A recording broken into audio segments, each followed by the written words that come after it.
série de entrevistas com os principais candidatos à presidência, hoje ouviremos José Serra, do PSDB-PMDB. E amanhã será a vez de Luiz Inácio Lula da Silva, candidato da coligação PT-PL. A ordem das entrevistas foi decidida em sorteio e os candidatos pediram que registrássemos no ar que eles não usarão as entrevistas na propaganda eleitoral na TV. O tempo de cada entrevista é de 10 minutos, com tolerância máxima de 30 segundos. Se o candidato ultrapassar esse tempo, a entrevista será interrompida. Boa noite, então, candidato José Serra. Eu gostaria de perguntar para o senhor o seguinte: o senhor teve dificuldades para sair candidato pelo PSDB, a sua indicação acabou rachando a base do governo com o veto do PFL. O senhor é considerado uma pessoa centralizadora e até, por alguns opositores, uma pessoa que não agrega. Como é que o senhor pretende mudar essa imagem numa função que exige tanto poder de negociação? Olha, Fátima, você sabe que em campanha eleitoral se diz tudo. E hoje, governar o Brasil é muito mais difícil do que já foi no passado. Para isso, você tem que aprovar projetos, você tem que saber aprovar leis, trabalhar no Congresso, etc. Hoje eu tenho a maior aliança, a aliança maior para a eleição é a minha. É a maior de todos, logo nós agregamos nisso. Quando eu fui deputado na Constituinte, eu fui o deputado que mais aprovou emendas, entre todos os deputados e senadores que participaram. Você não faz isso sem saber conversar, sem saber agregar. Depois, como deputado fora da Constituinte, eu fui aquele que mais aprovou projetos de lei, que se transformaram em leis.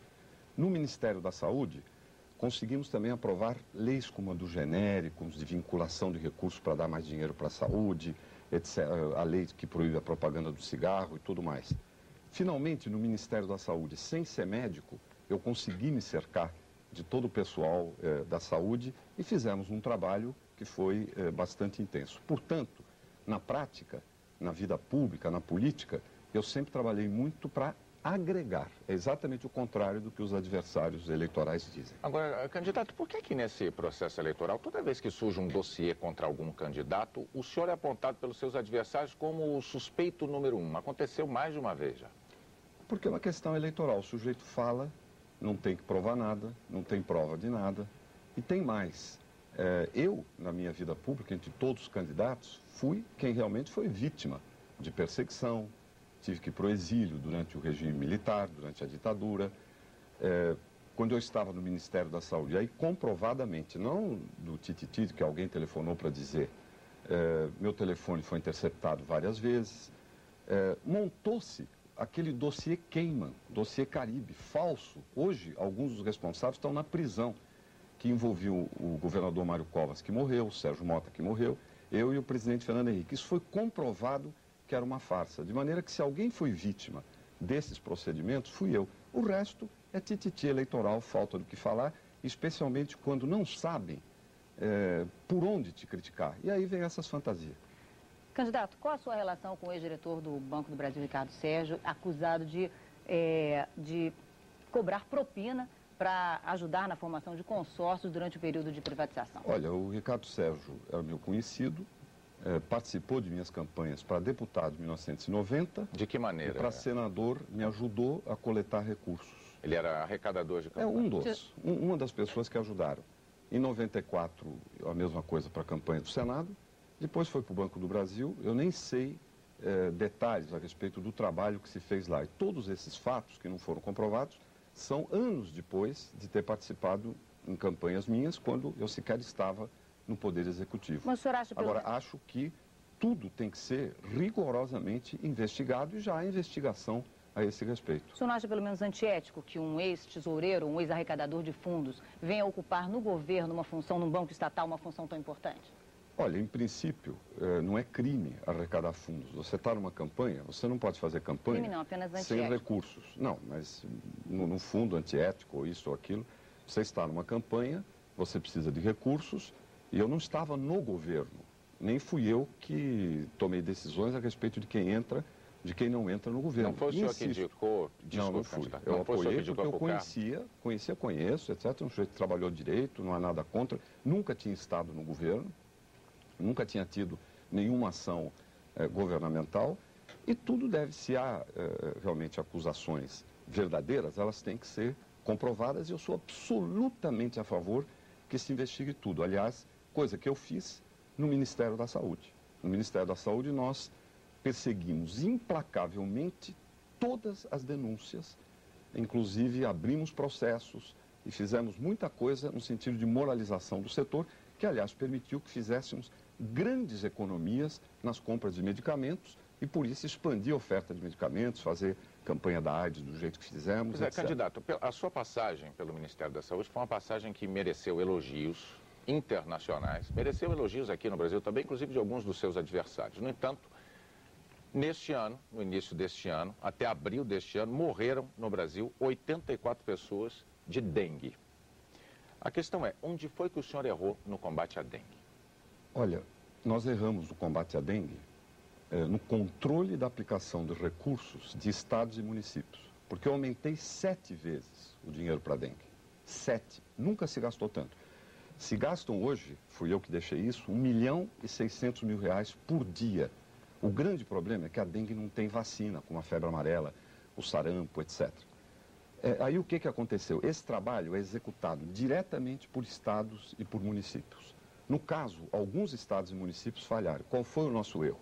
Foi não ter levado publicamente a questão, porque foi apenas em alguns, não foi em todos, para que houvesse pressão, inclusive, de opinião pública. Nós acreditamos que o pessoal ia fazer o seu trabalho e o trabalho não foi feito. Agora, William, mas, candidato, é muito importante... É que não é novidade para os brasileiros a ideia de que esta é uma responsabilidade de estados e municípios. Esse trabalho não era federal. No entanto, o senhor é candidato à presidência da República e o resultado dessa política, por falta de fiscalização ou não, foi desastroso. Morreu muita gente, houve epidemia. A questão é, o senhor como presidente vai manter municipalizado o combate ao mosquito da dengue ou o senhor vai retomar isso para o governo federal? Não, eu não vou. Sabe por que eu não vou retomar? Porque nunca foi feito pelo governo federal. Sempre foi estados e municípios. O que nós fizemos foi reforçar o trabalho. Agora, como eu te disse, aí houve equívoco, houve erro na condução desse assunto, e eu reconheço com relação a alguns estados. Mas é importante sublinhar os sucessos também. Por exemplo, sarampo.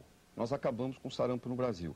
Quando a seleção foi para o Japão, tivemos que vacinar os jogadores, porque no Japão tem sarampo, no Brasil acabou.